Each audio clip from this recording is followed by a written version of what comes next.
po sa inyong lahat. Welcome sa ating Be Empowered program.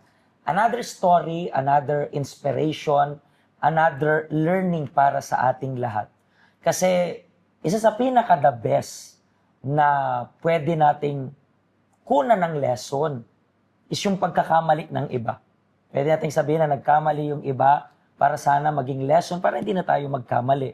Kasi sa oras na piliin mong magkamali ka para lang matuto, that's nice, at least natuto ka. Pero mas maganda, mas matalino na matuto na lang sa pagkakamali ng iba. So nandito yung special guest natin, nagkamali na siya, matuto tayo sa pagkakamali niya. Willing siyang i-share yung story niya para ma-inspire tayo lahat. Ano pong pangalan ninyo? Ako po si Lirma Pastor. Ma'am Lerma, gano'n na po kayo katagal na nag-work abroad? 15 years. 15 years, lagpas isang dekada na rin, di ba? So, taga saan po kayo sa Philippines? Ako ay galing sa Iloilo City. City of Love. City of Love? Yeah. Ang Iloilo, sabi nila hindi daw marunong magalit. Tama po ba yon? Magalit po, Pastor. Pero malambing pa rin, Yes di ba? po. Parang, ikaw. Pero, Malakas magalit. Malakas May magalit, lambing. pero malambing, sabi nila. But anyway, so, saan ka unang nag-abroad? Ako ay nagpunta dati sa Brunei. Brunei. And then, bakit ka naman, paano napunta sa isip mo na, hindi, let me go abroad na? Na-decide ako dati, Pastor, para sa mga anak ko. Mhm. Kasi I am a single mother. Mhm. At hindi madaling maging single mother. Pero bago ka mag-abroad, nag-work ka na sa Philippines? Dati, Pastor. Anong work mo sa Philippines? Nasa money changer at saka nag-i-encode Mhm. sa Boracay. Sa Boracay. Doon maganda yung work mo, kulang pa rin yung kinikita. Parang- Kulang, Pastor. Pero nung pumunta ka abroad, ilang taon pa lang yung anak mo? Mga sobra 3 years yung panganay at saka yung isa 1 year at 8 months. Sino nag-alaga kung single mom Yung ka? lolo't lola. So doon mo sila iniwan. And then, how was your experience doon sa Brunei? Maganda, Pastor. Mhm. Okay naman yung first experience ko sa abroad na even may mga language problem. But Anong up naman. language doon? Taiwanese kasi yung amo ko, kaya English din at saka Bruneian. Parang Indonesian language. So ilang years ka rin po doon? 2 years. 2 years. Pero hindi ka na nag-renew. Hindi ako nag-renew kasi gusto akong paaralin ng driver ng employer ko. Kaya ayaw mo magmaneho? Gusto kong magpunta sa Hong Kong, sabi ko, ma'am, kasi plan kong magpunta sa Canada. So ang Hong Kong mo talaga is para lang pumunta sa Canada. Stepping stone lang para pangarap mo talaga sa Canada. Yes. Pero bakit Canada? Kasi, I was wondering lang kasi, madalas naririnig ko, hindi, punta ako ng Hong Kong, Canada, kung hindi naman Canada, Europe, kung hindi Europe, ganito, ganyan. Hindi kapag tinatanong ko sila, bakit yun? Hindi rin nila alam.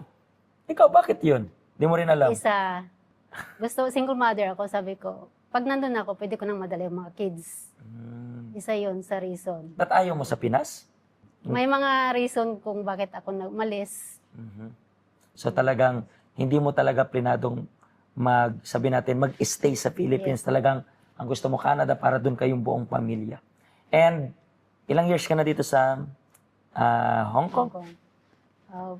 13 years sa employer ko. Isang employer lang. Oh. Wow! So itong within this start, First employer ko, mga 3 months lang. 3 months lang. Tapos, Terminate ka. supposed to be ako yung i-terminate, pero inano ko yung employer ko kasi nasa intense argument kami noon.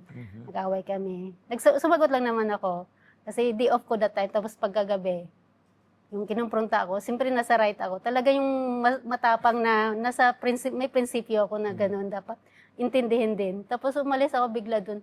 Sinabi ko na, Wait lang. ikaw na lang Nare-realize ko ngayon. Sabi ko sa'yo kanina, yung mga Ilonggo di marunong magalit. Tapos ngayon, Kasi kausap pa may kwenta ko. yung employer mo, galit ka, and then, nagkomprantahan kayo, and then, ikaw na lang ang terminate sa akin. Kasi pag nag-break ako magbayad na kanila ng pera. So, ako ang binayaran. Umalis ako. and then umalis ka.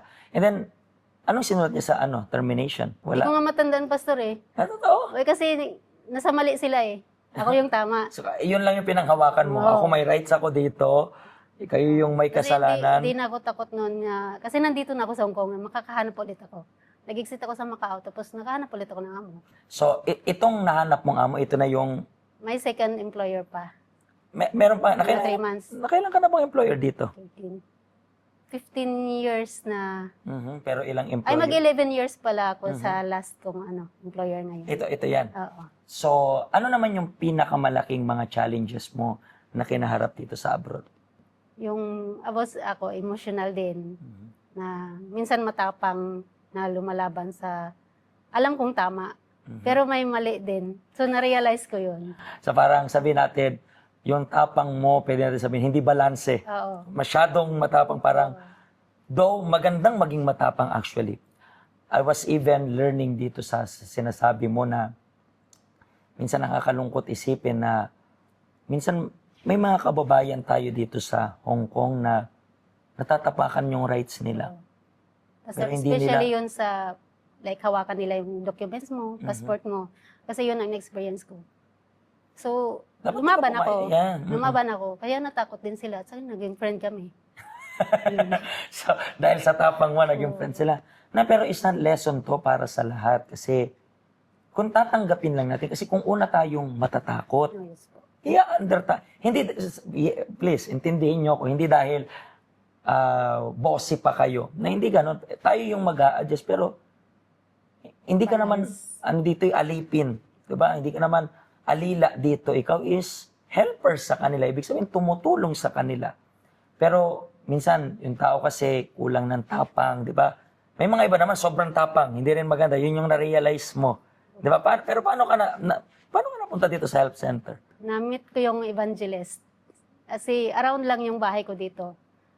So, nung time na yun na namimiss ko yung anak ko, nilalaro ko yung bata na katulad ng anak kong iniwan dati, na maliit pa. Doon ko na-encounter yung evangelist. Sumama agad ako, pastor. Hindi na ako nagdalawang isip. Hindi mo siya tinapangan. Hindi, yung evangelist. Yung evangelist. Ay, Siya balikan mo tinarin. ako, sama ako. So, gaano ka na rin po katagal dito sa health center? Mga magsi 7 years. Magsi 7 years. And since then, ang una mong attend, nagtuloy-tuloy ka na agad? Hindi pa, pastor. So, tumigil ka rin? Sabi ko parang iba to. Tapos doon ako, kasi pag alam kong natatamaan ako, iniisip ko yun, sabi ko parang ako yun. Tapos hindi na ako bumalik.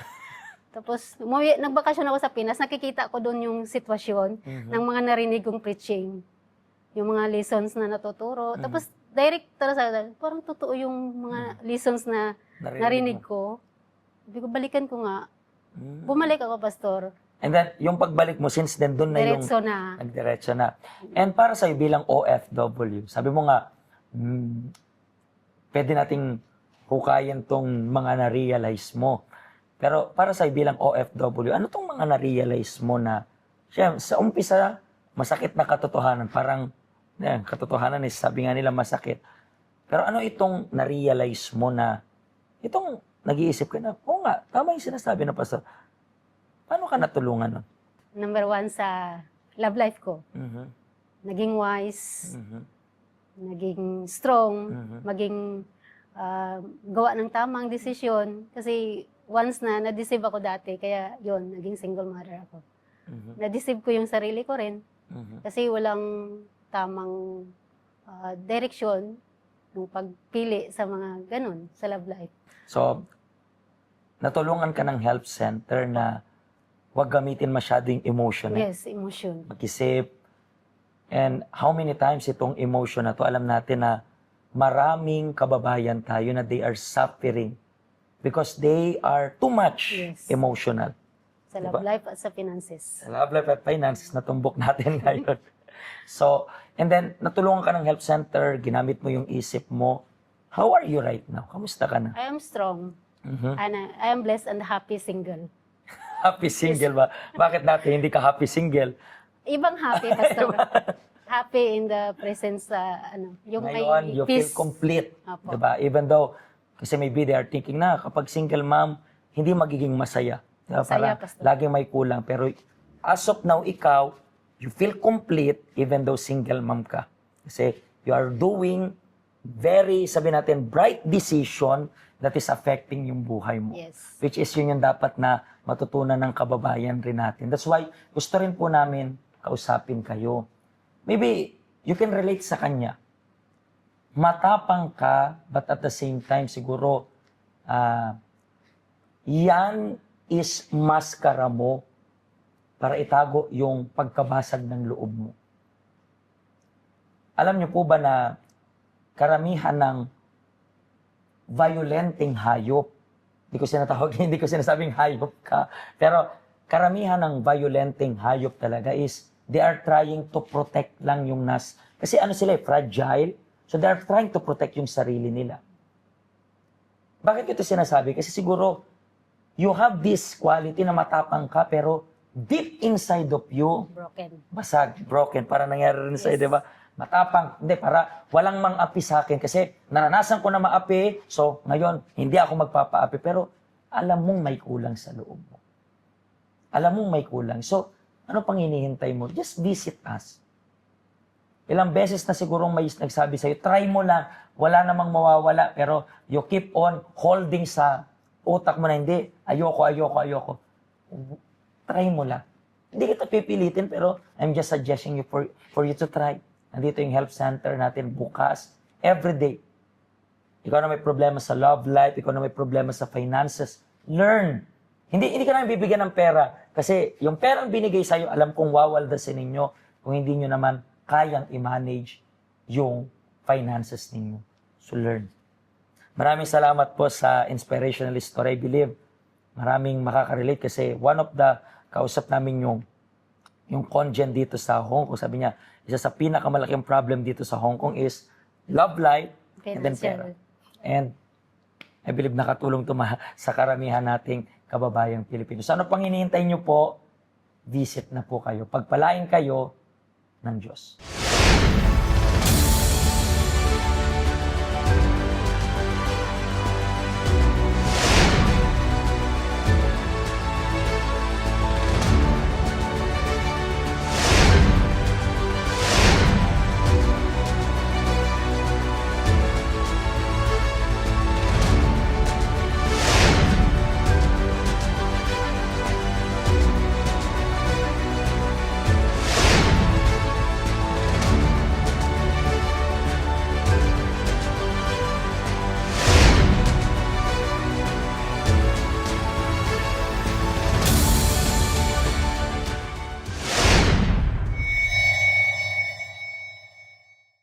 Hello, ako po si Pastor Joshua dito po sa UCKJ Help Center dito po sa Hong Kong. At yung mga napanood nyo pong testimony ay mga testimony ng mga OFW dito sa Hong Kong. Pero I believe makaka-relate rin naman kahit nasaan po kayong bansa. Basta OFW.